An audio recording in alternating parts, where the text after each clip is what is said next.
Hello. Good evening, नमस्कार भाई। एक बार फिर से आप सब लोगों का राम राम, वेलकम।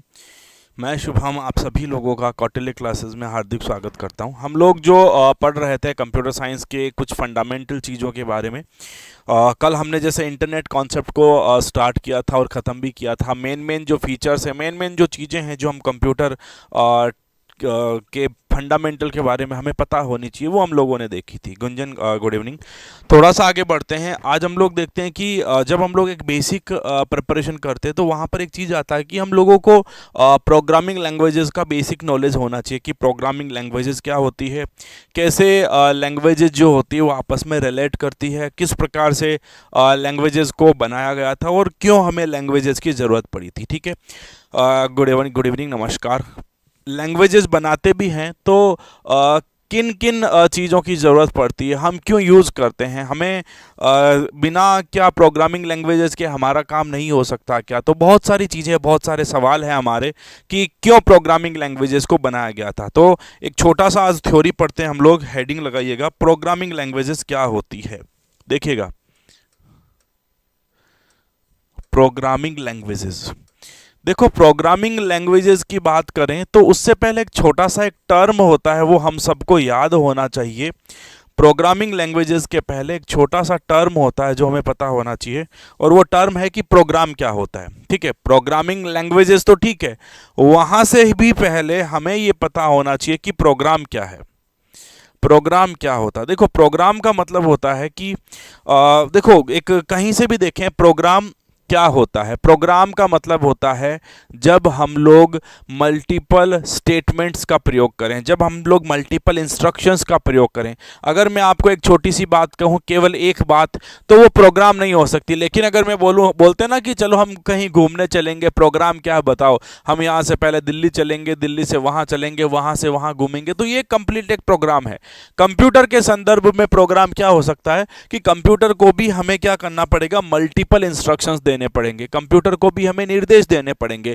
तो निर्देशों का समूह कह सकते हैं, ग्रुप ऑफ इंस्ट्रक्शंस कह सकते हैं, ताकि किसी काम को किया जा सके। तो साधारण में लैंग्वेज में प्रोग्राम को हम लोग कहेंगे कि ये ग्रुप ऑफ इंस्ट्रक्शंस होता है, यानी कि निर्देशों का समूह होता है, ताकि जिनके आधार पर आपका कंप्यूटर जो है वो काम कर सके। ठीक है, निर्देशों का समूह है ताकि कंप्यूटर उन निर्देशों के आधार पर, ताकि कंप्यूटर उन इंस्ट्रक्शंस को रीड करके उनके साथ में क्या कर सके, कोई भी काम कर सके। ठीक है। अब जब हम प्रोग्रामिंग की बात करते हैं, जब हमें प्रोग्राम की बात करते हैं, तो एक टर्म और याद रखनी पड़ती है कि प्रोग्रामर कौन है। प्रोग्राम तो हो गया कि सर हम लोग निर्देशों के समूह को, ग्रुप ऑफ इंस्ट्रक्शंस को एक प्रोग्राम कहते हैं। तो प्रोग्राम अगर निर्देशों का समूह है तो प्रोग्रामर क्या होता है? तो प्रोग्रामर क्या होता है? प्रोग्रामर की बात करें तो प्रोग्रामर एक ऐसा पर्सन जो प्रोग्राम लिखता है, ऐसा पर्सन जो प्रोग्राम लिखता है, प्रोग्राम को मैनेज करता है, प्रोग्राम को एरर फ्री करने का काम करता है।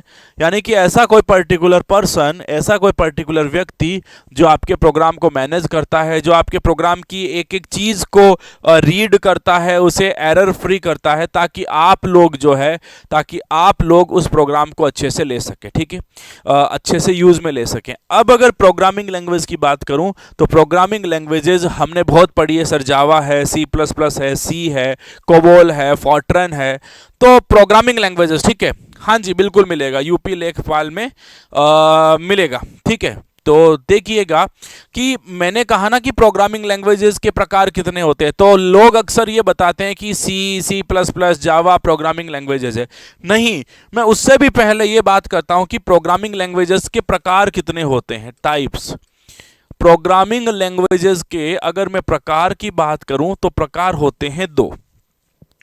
प्रोग्रामिंग लैंग्वेज के प्रकार की बात करें तो प्रकार होते हैं दो। एक प्रकार बनता है लो लेवल लैंग्वेजेस, कंप्यूटर की लो लेवल लैंग्वेजेस, और एक बनती है कंप्यूटर की हाई लेवल लैंग्वेजेस। ठीक है, कंप्यूटर में कुछ लो लेवल लैंग्वेजेस होती है, कंप्यूटर में कुछ हाई लेवल लैंग्वेजेस होती है। अब डिफरेंस क्या है? हाँ जी, डिफरेंस क्या है, what are the programming languages and what is the difference between low level language and high level language. तो और अगर मैं आप लोगों से पूछूं तो आप लोग मुझे ये बताओ कि ये नाम क्यों दिया, क्यों हम एक लैंग्वेज को लो लेवल कहते हैं, क्यों हम लोग एक लैंग्वेज को हाई लेवल लैंग्वेज कहते हैं। समझ रहे हो गाइस, मैं ये पूछना चाहता हूं कि क्यों हम लोग एक लैंग्वेज को लो लेवल कहते हैं या क्यों हम लोग एक लैंग्वेज को हाई लेवल कहते हैं। सारी लैंग्वेजेस जो है वो प्रोग्रामिंग लैंग्वेजेज ही तो है, सारी जो है, सारी की सारी जो लैंग्वेजेस है वो प्रोग्रामिंग लैंग्वेजेज ही तो है। अगर सारी लैंग्वेज प्रोग्रामिंग लैंग्वेज है तो क्यों हमने यूज किया कि सर एक लो लेवल लैंग्वेज है एक हाई लेवल लैंग्वेज है। ठीक है, क्यों कहता हूं मैं कि कुछ लो लेवल है कुछ हाई लेवल लैंग्वेज है, ये शब्द यूज करने का रीजन क्या है। तो गाइस क्या है कि लो लेवल लैंग्वेज यानी कि ऐसी लैंग्वेज, ठीक है थैंक यू, ऐसी लैंग्वेजेज जो मशीन के करीबी है। शब्द को पकड़िएगा, ऐसी लैंग्वेजेज जो मशीन के करीबी है यानी कि कंप्यूटर के करीबी है, यानी कि ऐसी लैंग्वेजेज जिन्हें कंप्यूटर सीधा समझ जाता है वो लैंग्वेजेज लो लेवल कहलाती है। यानी कि मैं यूं कह सकता हूं कि लेवल ऑफ एब्स्ट्रैक्शन कम है, यानी कि जो प्रॉब्लम्स है, जो लैंग्वेजेज है वो कंप्यूटर के ज़्यादा करीबी है। और हाई लेवल लैंग्वेजेज जो होती है ये यूजर के करीबी कहलाती है, यूजर के करीबी।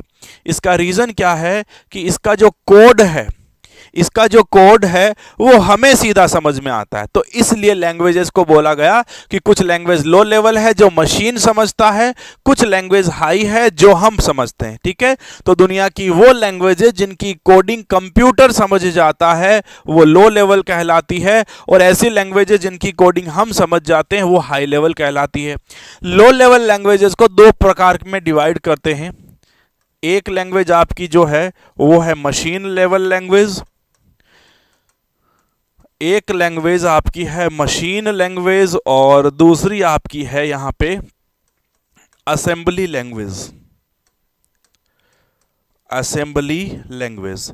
तो यहां पर ध्यान दीजिए गाइस कि लैंग्वेजेज जो है, प्रोग्रामिंग लैंग्वेजेज जो है वो दो प्रकार की, एक तो लो लेवल दूसरी हाई लेवल। लो लेवल में भी हमने कह दिया कि सर जो लो लेवल लैंग्वेजेज है उनके अंदर हम लोग जो है वो सबसे पहले तो पढ़ेंगे कौन सी लैंग्वेज, सबसे पहले पढ़ेंगे मशीन, और उसके बाद में हम लोग जो पढ़ेंगे वो होगी हमारी हाई लेवल लैंग्वेज। ठीक है, अब प्रॉब्लम यह है कि सर इस लो लेवल और इस हाई लेवल में, इस लो लेवल और इस हाई लेवल में अंतर क्या है। तो मैंने कहा कि लो लेवल मशीन के लिए और हाई लेवल जो है वो आपके कंप्यूटर के करीबी, हमारे करीबी होती है। ठीक है, अब इंपॉर्टेंट चीज यह है कि जब हमने इसको मशीन और असेंबली में डिवाइड कर दिया तो मशीन लैंग्वेज क्या हुई। तो मशीन लैंग्वेज वो लैंग्वेज है जिसे कंप्यूटर सीधा समझता है, जिसे कंप्यूटर सीधा समझता है, जिसे कंप्यूटर बिना किसी ट्रांसलेटर के समझता है, वो लैंग्वेज होती है मशीन लैंग्वेज। और असेंबली में कुछ चेंजेस हुए थे, मैं इनके बारे में कुछ लाइनें आपको बता भी देता हूं। तो देखिएगा, सबसे पहले मैं बात करता हूं लो लेवल लैंग्वेज। अगर मैं बात करूं लो लेवल लैंग्वेज, लो लेवल लैंग्वेज, ठीक है, ये लो लेवल लैंग्वेज क्या होती है। तो लो लेवल लैंग्वेज ऐसी लैंग्वेज है, मैंने बताया ना कि मशीन के करीबी है, तो लो लेवल लैंग्वेजेस ऐसी लैंग्वेजेस है जो मशीन के ज़्यादा करीबी है। ठीक है, यानी कि जिनकी कोडिंग जो है वो कंप्यूटर के अंदर की जाती है, कंप्यूटर के लिए किए जाते हैं। ठीक है, यानी कि एक इंपॉर्टेंट चीज़ कि ये जो लैंग्वेज होती है ये हार्डवेयर डिपेंडेंट होती है, यानी कि हार्डवेयर डिपेंडेंट होती है। इस हार्डवेयर डिपेंडेंट शब्द का मतलब ये हुआ गाइस कि लो लेवल लैंग्वेजेस में जो प्रोग्राम लिखे जाएंगे वो जिस मशीन पर डेवलप होंगे, जिस मशीन पर डेवलप होंगे केवल वहीं चलेंगे, केवल वहीं चलेंगे। ठीक है, यानी कि जिस मशीन पर बनाए जाएंगे केवल वहीं पर रन होंगे, इसलिए हम लोग इन्हें क्या बोलते हैं, लो लेवल। अब हार्डवेयर डिपेंडेंट का मतलब भी यही हो गया कि अगर मैंने कोई प्रोग्राम मेरे कंप्यूटर पर बनाया है तो वो प्रोग्राम केवल मेरे कंप्यूटर पर चलेगा, आपके कंप्यूटर पर नहीं चलेगा। और अगर कोई प्रोग्राम आपने आपके कंप्यूटर पर बनाया तो वो केवल आपके कंप्यूटर पर चलेगा, वो मेरे कंप्यूटर पर नहीं चलेगा। क्यों? क्योंकि जिस हार्डवेयर पर, यानी कि मेरे कंप्यूटर का हार्डवेयर अलग है, आपके कंप्यूटर का हार्डवेयर अलग है, तो जिस हार्डवेयर पर वो प्रोग्राम बनेगा वो केवल वहीं चलेगा। ठीक है, इसलिए मशीन डिपेंडेंसी जो होती है वो यहाँ पर ज़्यादा होती है, इसलिए जो ये प्रोग्राम थे वो इतने ज़्यादा ईजी वे में हम लोग समझ नहीं पाते थे। ठीक है, दो प्रकार मैंने बता दिए। लो लेवल लैंग्वेज जो होती है वो आपकी होती है मशीन लैंग्वेज, और दूसरी जो होती है उसे कहा जाता है असेंबली लैंग्वेज। असेंबली लैंग्वेज, ठीक है, मशीन लैंग्वेज और असेंबली लैंग्वेज।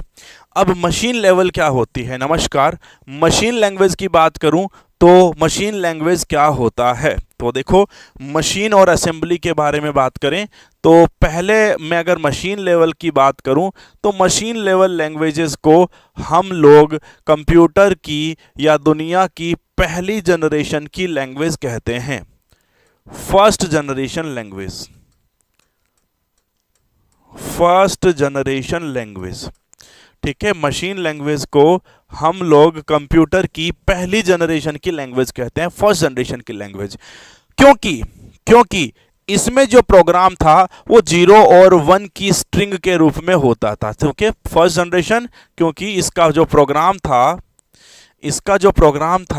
वो किस में होता था, वो होता था 0 और 1 के बिट्स के अंदर, यानी कि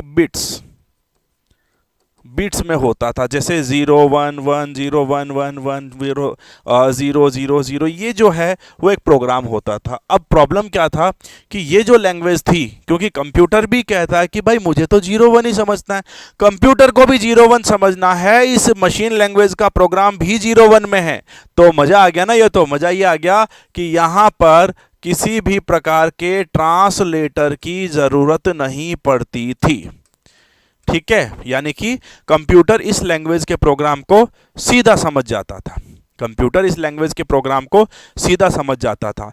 अब क्योंकि इतना एडवांस नहीं थी तो कुछ जो थे हानियां थी इस लैंग्वेजेस की, मशीन लैंग्वेज की कुछ हानियां थी। हानि नंबर 1 वही हार्डवेयर डिपेंडेंट, कि जिस कंप्यूटर पे प्रोग्राम लिखोगे वहाँ से इसे चेंज नहीं कर सकते। मशीन लैंग्वेज जो होती थी गाइस वो होती थी हार्डवेयर डिपेंडेंट। ठीक है। दूसरी, हाँ जी, नेकी नाम एलिजिबल हो। दूसरा, इसमें क्योंकि सारी चीज़ें हमें 0 1 में लिखना था तो प्रोग्रामिंग इसके अंदर क्या थी, कठिन थी। प्रोग्रामिंग जो थी वो कठिन थी, प्रोग्रामिंग करना बड़ा मुश्किल था, क्योंकि 0 1 0 1 कितना याद रखोगे। तीसरा, इसके अंदर अगर कोई प्रॉब्लम आ गई, मानो कि सारी चीज़ें 0 1 0 1 की 1000 लाइनें हैं, अब आपकी एरर कहाँ पर है वो ढूंढना लगभग असंभव था, यानी कि एरर फाइंड आउट नहीं कर सकते, है ना, एरर फाइंड आउट जो है वो नहीं कर सकते, एरर को इनके अंदर हम लोग नहीं ढूंढ सकते थे। ठीक है, अब एक और चीज़ कि प्रोग्राम का अगर मैं बताऊं, प्रोग्राम को चलाना, प्रोग्राम को एग्जीक्यूट करना वो बड़ा मुश्किल होता था। तो ये नुकसान थे इस लैंग्वेज के कि हम लोगों ने अगर इस लैंग्वेज को यूज़ भी किया था तो नुकसान था। अब जब हमें लग गया कि भाई कंप्यूटर में हम इतने सारे प्रॉब्लम्स है, हार्डवेयर पे निर्भर है, हम इसको समझ नहीं पा रहे हैं, प्रोग्रामिंग करना कठिन है, एरर को फाइंड आउट करना कठिन है, तो वैज्ञानिकों ने इस लैंग्वेज को छोड़ा और इसके अकॉर्डिंग एक नई लैंग्वेज बनाई जिसका नाम रखा गया असेंबली लैंग्वेज। ठीक है, जिसका नाम रखा गया असेंबली लैंग्वेज। ठीक है, मशीन लैंग्वेज पर इतना जो था हम लोग बिलीव नहीं कर पाए थे, मशीन लैंग्वेज को इतना समझ नहीं पाए थे, इसलिए मशीन लैंग्वेज को छोड़ने की ज़रूरत पड़ गई। ठीक है, अब ये जो असेंबली लैंग्वेज थी ये क्यों बनाई गई, ताकि मशीन लैंग्वेज की कमियों को पूरा किया जा सके। ठीक है, यानी कि मशीन लैंग्वेज की कमियों को पूरा करने के लिए बनाई गई।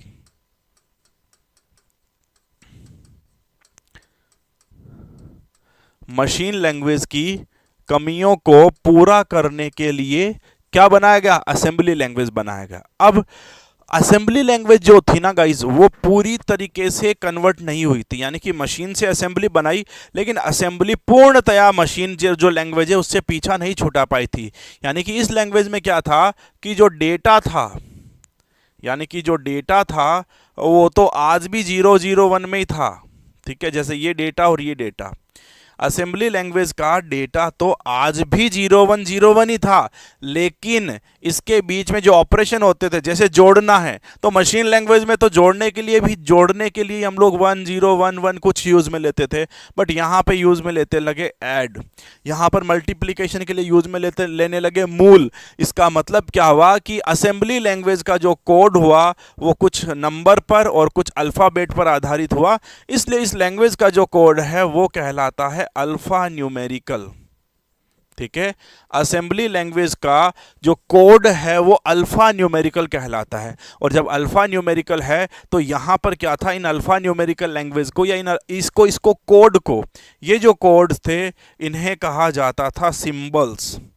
असेंबली लैंग्वेज में सिंबल्स कहा जाता था और इन कोडिंग को नाम दिया निमोनिक्स। असेंबली लैंग्वेज में इन कोडिंग को नाम दिया निमोनिक्स। ठीक है, इन निमोनिक्स को, अब देखो कंप्यूटर जो है वो 0101 जो समझ जाएगा, ये भी 0101 समझ जाएगा, लेकिन कंप्यूटर ADD नहीं समझेगा, कंप्यूटर को ADD समझ में नहीं आता है। ठीक है ना? तो जब ये समझ में नहीं आता है तो इसका मतलब क्या हो गया? इसका मतलब हो गया कि यहां पर इस ADD को ट्रांसलेट करने के लिए हमें एक ट्रांसलेटर बनाना पड़ेगा। तो यहां पर यानी कि निमोनिक्स को, ये क्या है निमोनिक्स, यानी कि निमोनिक्स को मशीन लैंग्वेज में कन्वर्ट करने की ज़रूरत पड़ी। और निमोनिक्स को मशीन लैंग्वेज में कन्वर्ट करने के लिए ही दुनिया का पहला ट्रांसलेटर असेंबलर बनाया गया।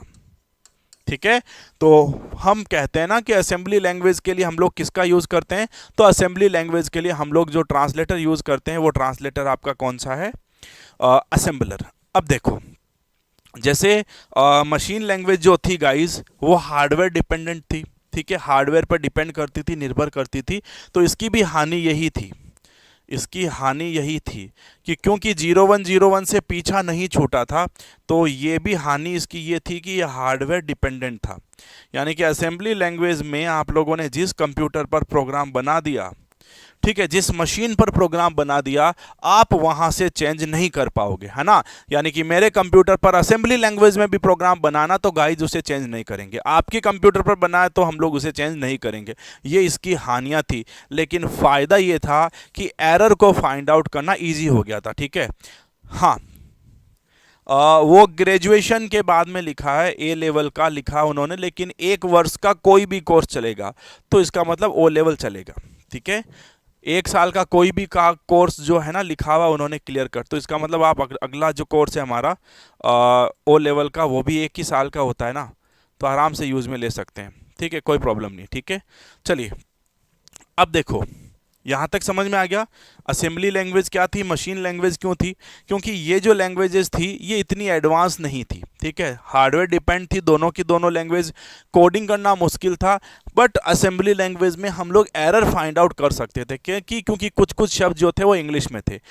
इन सब से परे इन लो लेवल लैंग्वेजेस की समस्या को ही ख़त्म करने के लिए हाई लेवल लैंग्वेजेस को मार्केट में उतारा गया। ठीक है, इन लो लेवल की समस्याओं को दूर करने के लिए ही हाई लेवल लैंग्वेज को उतारा गया, हाई लेवल लैंग्वेजेस को उतारा गया। ठीक है, मशीन लैंग्वेज और असेंबली लैंग्वेज उतनी एडवांस नहीं थी, तो उनको ख़त्म करने के लिए हाई लेवल लैंग्वेजेस को यूज़ किया गया। ठीक है, मेन इंपॉर्टेंट चीज़ है कि इनकी जो सारी कोडिंग है वो होती है इंग्लिश लैंग्वेज में, इनकी जितनी भी कोडिंग है वो सारी की सारी कोडिंग होती है इंग्लिश लैंग्वेज में। ठीक है, यानी कि अंग्रेजी भाषा में पूरी प्रोग्रामिंग होती है, तो हमें कोई प्रॉब्लम नहीं है। यानी कि अब हम लोग असेंबली लैंग्वेज और मशीन लैंग्वेज की कमियों को पूरा कर सकते थे। मुझे जो चीज़ समझना है यहाँ से मैं आराम से समझ सकता था, मुझे किसी भी प्रकार का कोई इशू नहीं था। आ गई मेरी बात समझ में? यानी कि मशीन लैंग्वेज और असेंबली लैंग्वेज की कमियां खत्म हो गई थी, हाई लेवल लैंग्वेजेस मार्केट में आ चुकी थी। ठीक है, इंग्लिश लैंग्वेज में कोडिंग होती थी और यहाँ पर क्या था, क्योंकि इंग्लिश लैंग्वेज तो हम समझते हैं ना गाइस, कंप्यूटर तो नहीं समझता था, तो हमें यहाँ पर ट्रांसलेटर्स की ज़रूरत हुई। यहाँ पर हमें ट्रांसलेटर्स की ज़रूरत पड़ी और ये जो ट्रांसलेटर्स थे वो थे दो। एक था इंटरप्रेटर और दूसरा जो था वो था कंपाइलर। यानी कि दो प्रकार के जो थे, दो प्रकार के हमारे पास में क्या थे, दो प्रकार के हमारे पास में ट्रांसलेटर्स थे। दो प्रकार के हमारे पास में ट्रांसलेटर्स थे, एक असेंबलर, एक इंटरप्रेटर और एक कंपाइलर। अब ये दोनों क्या करते थे, प्रॉब्लम थी। इंटरप्रेटर क्या करेगा, कंपाइलर क्या करेगा। एक छोटी सी बात करें तो इंटरप्रेटर जो है वो आपका किस लिए यूज होता है, इंटरप्रेटर आपका यूज होता है हाई टू मशीन, लेकिन प्रोग्राम को लाइन बाय लाइन, यानी कि मैं कह सकता हूं कि यह प्रोग्राम को क्या करता है, statement by statement, statement by statement read करता है और स्टेटमेंट बाय स्टेटमेंट ही क्या करता है, एग्जीक्यूट करता है। यानी कि एक लाइन पढ़ेगा और एक लाइन को कन्वर्ट कर देगा, दूसरी लाइन पढ़ेगा, दूसरी लाइन को कन्वर्ट कर देगा, तीसरी लाइन पढ़ेगा, तीसरी लाइन को कन्वर्ट कर देगा। लेकिन इंटरप्रेट कंपाइलर में ऐसा नहीं था, ये पूरा program at a time, whole program in one go, यानी कि एक ही बार में पूरा प्रोग्राम, एक ही बार में पूरा का पूरा प्रोग्राम ट्रांसलेट कर देता था। अब मैं आपसे पूछूं कि कंपाइलर फास्ट है या इंटरप्रेटर फास्ट है, मुझे जवाब दो, कंपाइलर फास्ट या इंटरप्रेटर फास्ट? और अगर मैं आपसे ये पूछूं कि डियर कंपाइलर और इंटरप्रेटर में अंतर क्या है, कंपाइलर और इंटरप्रेटर में अंतर क्या है, तो मुझे ये भी बता दो। चलो, what are the differences between compiler and interpreter? सब लोगों को एक ही अंतर आता है, ठीक है, वो ये है कि कंपाइलर तो पूरा प्रोग्राम पढ़ता है, इंटरप्रेटर लाइन बाय लाइन पढ़ता है, सबको ये एक अंतर आता है। लेकिन अंतर और है इनमें, देखो अंतर वैसे तो एक ऊपर लेवल में चले जाएं ना तो हम लोग इसके अंदर 7 से 8 अंतर पढ़ सकते हैं, ठीक है, बट जिस लेवल की वैकेंसी है वहाँ तक नहीं है। इंटरप्रेटर फास्ट है, कोई कहते हैं कंपाइलर फास्ट है।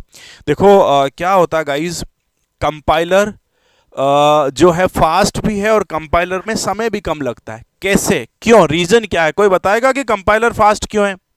तो क्या होता है कि कंपाइलर जो है वो क्या करता है, देखो जब प्रोग्राम को चलाते हैं तो प्रोग्राम के अंदर एक होता है सोर्स कोड, एक होता है सोर्स कोड, ठीक है, ये कौन देता है, यूजर देता है, ठीक है। इस सोर्स कोड को ऑब्जेक्ट कोड में कन्वर्ट किया जाता है, इस सोर्स कोड को ऑब्जेक्ट कोड में कन्वर्ट किया जाता है और इस ऑब्जेक्ट कोड को क्या किया जाता है, एग्जीक्यूट किया जाता है, ठीक है, एग्जीक्यूट किया जाता है। तो कंपाइलर के केस में क्या होता है गाइस, कंपाइलर के केस में यह होता है कि कंपाइलर जो ऑब्जेक्ट कोड क्रिएट करता है, जो ऑब्जेक्ट कोड बनाएगा उसकी एक फाइल सेव करता है, एक फाइल सेव करता है, इसलिए कंपाइलर को हर बार प्रोग्राम कंपाइल करने की जरूरत नहीं है। लेकिन इंटरप्रेटर क्या करता है, इसको ऑब्जेक्ट कोड में कन्वर्ट किया, कंपाइल कर लिया, इसको सेव नहीं करता है, इसलिए कंपाइलर का जो है वो टाइम बचता है, ठीक है, कंपाइलर का टाइम बचता है, कंपाइलर हर बार एग्जीक्यूट नहीं करता, ठीक है, ठीक है, हाँ पूरा पढ़ लेता है, लेकिन कंपाइलर क्या करता है कि पूरा प्रोग्राम कन्वर्ट करके उसका ऑब्जेक्ट कोड सेव कर लेता है, उसका ऑब्जेक्ट कोड सेव कर लेता है, लेकिन इंटरप्रेटर सेव नहीं करता है, इसलिए कंपाइलर जो है उसका टाइम बचता है, हर बार ऑब्जेक्ट कोड बनाने की जरूरत नहीं है, लेकिन इंटरप्रेटर हर बार आपका ऑब्जेक्ट कोड बनाएगा, इसलिए कंपाइलर तेज है और इंटरप्रेटर आपका क्या है, वो आपका होता है स्लो, ठीक है। तो ये दोनों में मेन अंतर है। उसके अलावा बात करूं कुछ, जैसे हम लोगों ने देखा कि हाई लेवल लैंग्वेजेस कौन सी है, तो हाई लेवल लैंग्वेजेस के एग्जांपल्स की बात करूं मैं, हाई लेवल लैंग्वेजेस के एग्जांपल्स, तो यहां पर हमारे पास में आती है C, C plus plus, C sharp, Perl, Python, MATLAB, OSP, Java, PHP, HTML, VB, Python हो गया। ठीक है, ये सारी की सारी जो लैंग्वेजेज है जो हम लोग यूज़ में लेते हैं। ठीक है, जावा स्क्रिप्ट भी कह सकते हैं एक बार, जावा स्क्रिप्ट, एडा, एटसेट्रा। ये है आप लोगों की सारी हाई लैंग्वेजेस। ठीक है, तो हाई लेवल लैंग्वेजेस का प्रयोग क्यों हुआ? ताकि कोडिंग हमारी लैंग्वेज में हो, हम प्रोग्राम को पूरा का पूरा समझ सके। ठीक है, हमारे द्वारा समझने के कारण ही, यानी कि हम समझें उस चीज़ को, इसीलिए जो था वो इन लैंग्वेजेस को बनाया गया। यहाँ तक कोई शंका है तो बताओ, क्या कंपाइलर था, क्या इंटरप्रेटर था, और क्या ये सब चीज़ें थी, और हम क्यों इन सब के बीच में चलते थे? जल्दी जल्दी बताओ, कोई प्रॉब्लम है, कोई किसी भी प्रकार की समस्या हो तो बताओ, नहीं तो फिर मैं आपको टॉप 10 लैंग्वेजेस बताता हूं जिनके सवाल बहुत पूछे गए हैं। ठीक है, टॉप 10 लैंग्वेजेस है जिनके सवाल बहुत पूछे गए हैं। ठीक है, देखिएगा, टॉप 10 लैंग्वेजेस है जिनके सवाल बहुत बार पूछे गए हैं। चलो, लैंग्वेज 1, सबसे पहली जो लैंग्वेज है जिसके बारे में बात करी जाती है वो है आपकी फोर्ट्रन। ठीक है, इसे हम लोग कहते हैं फॉर्मूला ट्रांसलेशन, इसे हम लोग कहते हैं फॉर्मूला ट्रांसलेशन। फोर्ट्रन जो लैंग्वेज है उसे हम लोग कहते हैं फोर्ट्रन फॉर्मूला ट्रांसलेशन। ठीक है, ये 1957 में बनी थी, ध्यान रखना, 1957 में किसने बनाई थी? IBM एंड एक वैज्ञानिक था जिनका नाम था जॉन बेकस। ठीक है, इन दोनों वैज्ञानिकों ने इसे बनाई थी। नमस्कार, गुड इवनिंग। ठीक है, आप कॉल करिए टीम को, टेक्निकल को, वो बताएंगे। ठीक है, फोर्ट्रन लैंग्वेज फॉर्मूला ट्रांसलेशन 1957 में बनी थी IBM और जॉन बेकस ने। अब देखो, इसके बारे में कुछ खास बातें हैं कि ये जो आपकी लैंग्वेज थी, फोर्ट्रन जो लैंग्वेज थी, ये आप लोगों की प्रथम साइंटिफिक लैंग्वेज, यानी कि सबसे पहली वैज्ञानिक भाषा जो थी वो आप लोगों की यही थी। प्रथम साइंटिफिक लैंग्वेज, दुनिया की पहली वैज्ञानिक भाषा, और साथ में दुनिया की first high level language, first high level language आप लोगों की यही थी। ठीक है, तो फोर्ट्रन के बारे में खास बात, दुनिया की पहली हाई लेवल लैंग्वेज, दुनिया की पहली ठीक है, दुनिया की पहली लैंग्वेज जो साइंस में यूज होती थी, साइंटिफिक लैंग्वेज कहलाती है, 1957 में बनी थी, और IBM कंपनी के साथ में जॉन बेकस मिले थे, इन दोनों ने मिलकर के इस लैंग्वेज को मार्केट में लाए थे। ठीक है, उसके बाद में बात करूं और इंपॉर्टेंट लैंग्वेज जिसका नाम है कोबोल, यानी कि common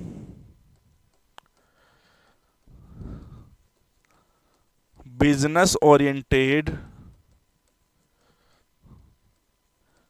language, common business oriented language. ठीक है, कोबोल का नाम था है, कोबोल का नाम है कॉमन बिजनेस ओरिएंटेड लैंग्वेज। ये जो लैंग्वेज थी ये बनी थी 1959 में, वैज्ञानिक का नाम था ग्रेस हुपर। ठीक है, ग्रेस हुपर ने 1959 में बनाया था। क्या खास बात? दुनिया की पहली लैंग्वेज जो व्यापारिक लैंग्वेज थी, दुनिया की पहली लैंग्वेज जो बिजनेस पर्पज के लिए बनाई गई थी, यानी कि बिजनेस पर्पज की लैंग्वेज,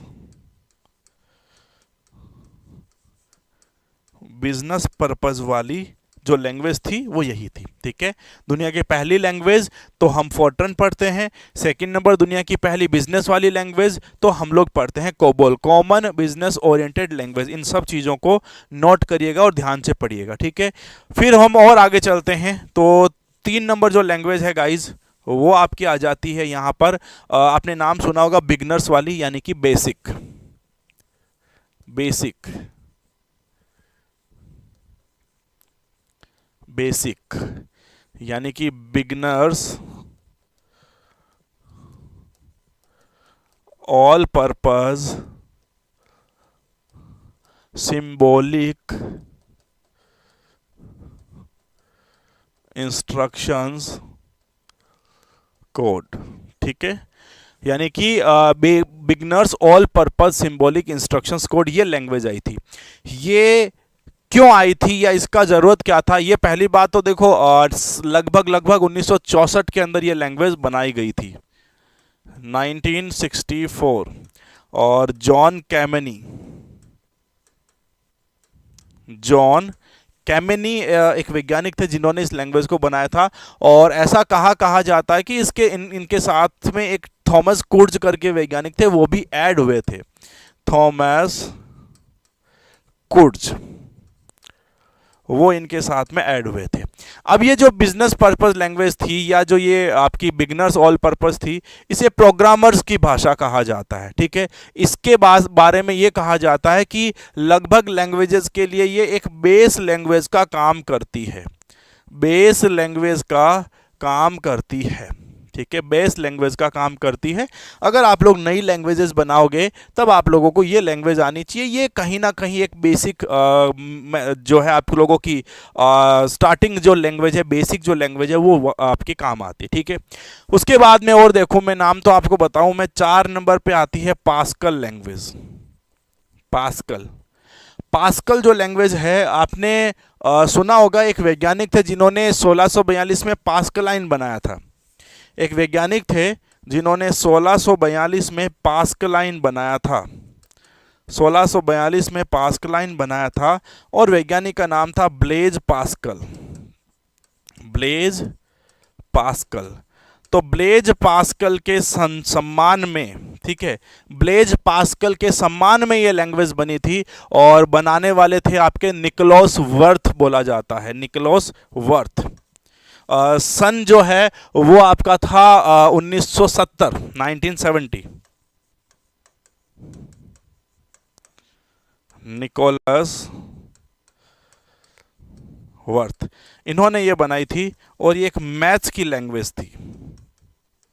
ठीक है, क्योंकि जो पास्कल थे ना आपके, वो मैथमेटिशियन थे, इन्होंने कैलकुलेटर बनाया था पास्कलाइन नाम से।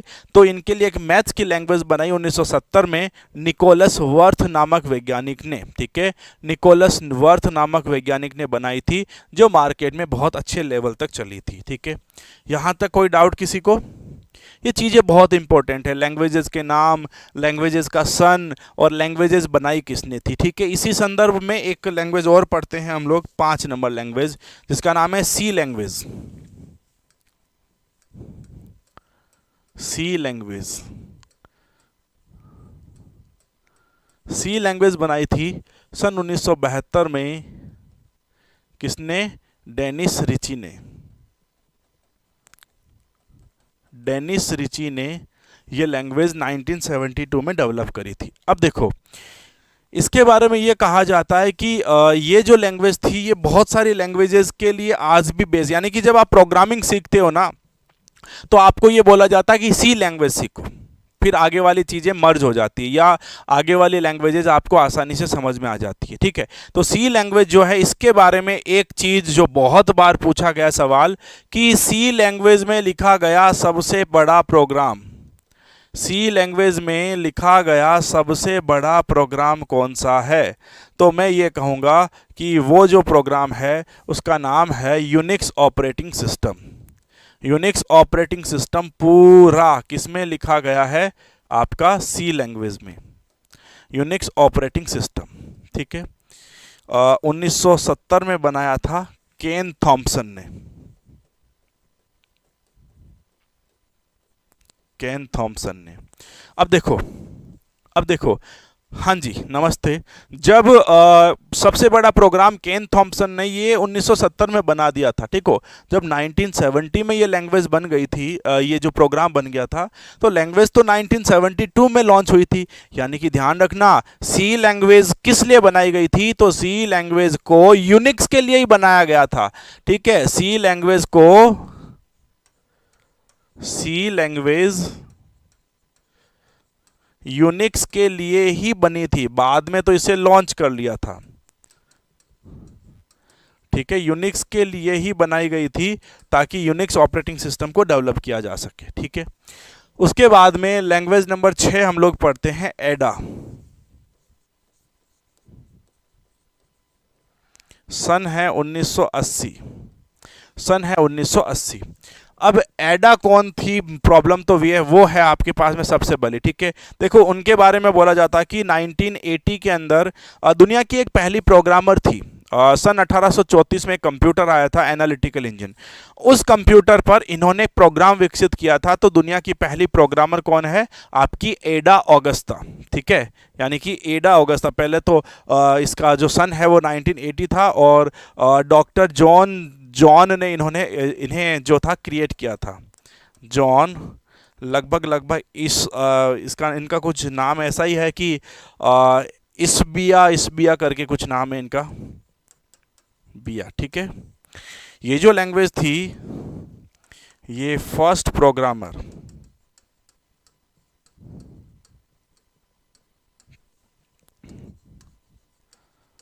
एडा ऑगस्टा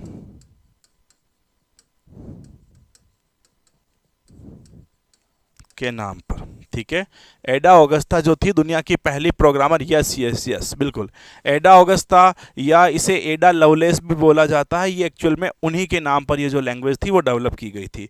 तो दुनिया में एडा जो था, एडा ऑगस्टा, ये इन्होंने प्रोग्राम विकसित किया था 1834 ईस्वी में एनालिटिकल इंजन पर, इसलिए इन्हें दुनिया की पहली प्रोग्रामर कहते हैं। ठीक है, और आगे चलता हूँ। इंपॉर्टेंट लैंग्वेजेस की कैटेगरी में 7 नंबर पर आती है हमारे पास में C++। ठीक है, 1983 में बिजार्न स्ट्रप ने बनाया था।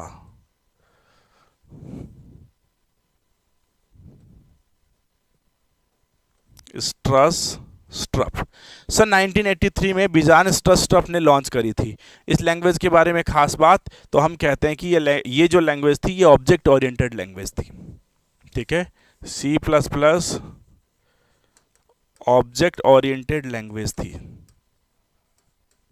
ठीक है भाई, एक और चीज की दुनिया में पहली बार डायरेक्टली आपकी ये लैंग्वेज नहीं आई थी, इसके पहले सी आई थी, तो इसलिए इसे सी विद क्लासेस कहा जाता है। सी विद क्लासेस।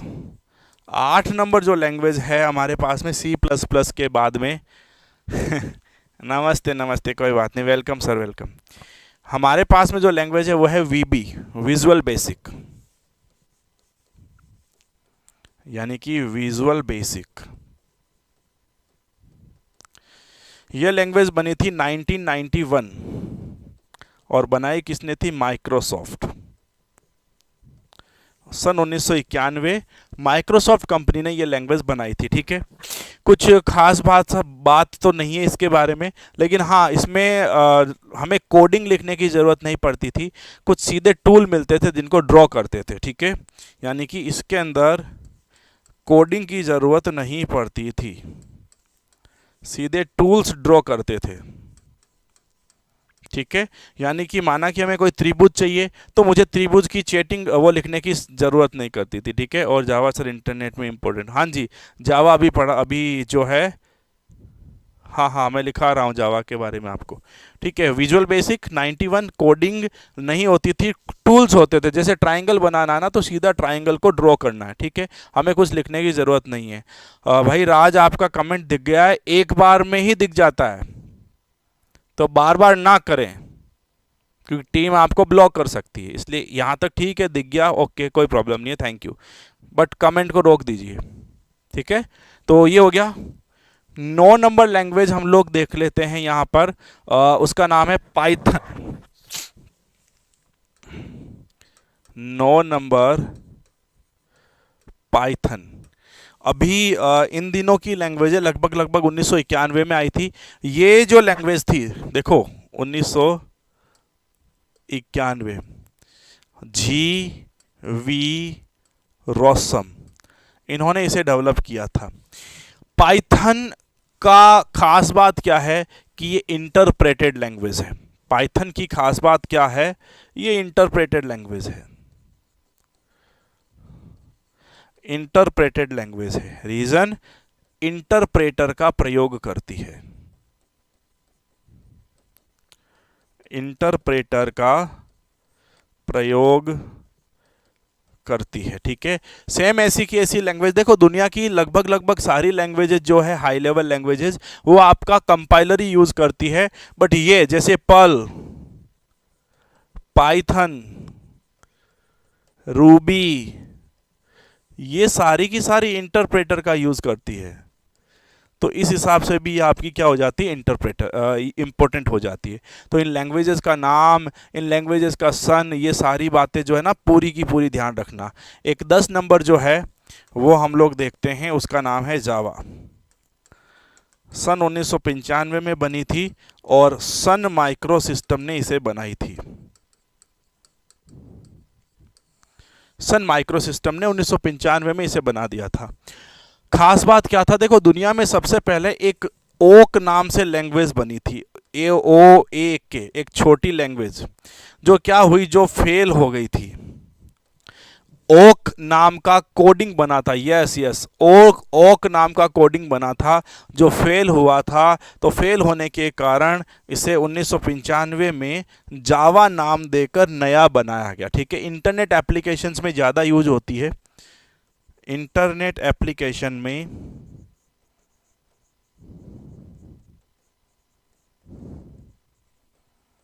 इंटरनेट एप्लीकेशंस में इसका प्रयोग ज़्यादा किया जाता है, ठीक है। तो गाइस देखो, लैंग्वेजेस की लिस्ट अगर निकालें ना तो 800, 900, 1000, मतलब देख लो बहुत सारी लैंग्वेजेस है। बट ये मैंने इतने नाम क्यों लिखाए हैं कि ये वो है जहाँ से हमारे सवाल बहुत बनते हैं। इन लैंग्वेजेस के जो मैंने आपको 10 नाम, उनके सन, उनके ईयर ये बताए हैं, वैज्ञानिक वगैरह, तो इन लैंग्वेजेस के प्रश्न बहुत पूछे जाते हैं, है ना। एग्जाम ओरिएंटेड है, इसलिए इन चीज़ों को ज़रूर देख लीजिएगा, है ना। लैंग्वेजेस होती क्या थी, लैंग्वेजेस के अंदर हमारे पास में चीज़ें क्या क्या थी, लैंग्वेजेस के अंदर हम लोगों को नीड क्या क्या थी, ज़रूरत क्या क्या थी, ये मैंने आपको बता दिया है। तो ये सारी जो है वो लैंग्वेजेस हो गई है, इनको देख लीजिएगा एक बार। और लैंग्वेजेस के पैटर्न कौन कौन से होते हैं, जैसे हम लोग इनकी बात करें ना हाई लेवल, इनको प्रकार में भी डिवाइड कर सकते हैं। जैसे ऑब्जेक्ट ओरिएंटेड,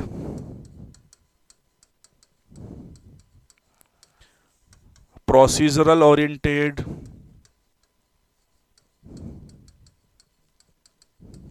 स्ट्रक्चर्ड, जैसे स्क्रिप्टिंग लैंग्वेज, जैसे वेब लैंग्वेज, यानी कि नाम देते हैं, अलग अलग कैटेगरी में डिवाइड करते हैं। बाकी कंपाइलर और इंटरप्रेटर के अंदर कोई इशू नहीं है। HTML जो लैंग्वेज है वो कंपाइलर का या इंटरप्रेटर का यूज़ नहीं करती, उसकी कोडिंग हम लोगों ने लिखनी पड़ती है और हम लोगों ने उसको रन करना पड़ता है। तो ये आप लोगों के सारा का सारा चैप्टर है कि प्रोग्रामिंग लैंग्वेजेस होती क्या है इन शॉर्ट, और प्रोग्रामिंग लैंग्वेजेस का यूज़ क्या है, हम क्यों उन्हें प्रयोग में लेते हैं, ठीक है। तो इन चीज़ों को ध्यान में रखिएगा और पढ़ते रहिएगा साथ साथ के अंदर। फिलहाल आज के इस सेशन में इतना ही, और आगे हम लोग करेंगे कुछ नई चीज़ें। तब तक बाय। और वीडियो को बिना कहे शेयर, लाइक और सब्सक्राइब तो आप करना आपका काम है ही है, वो तो ज़रूर करिएगा, ठीक है। Thank you.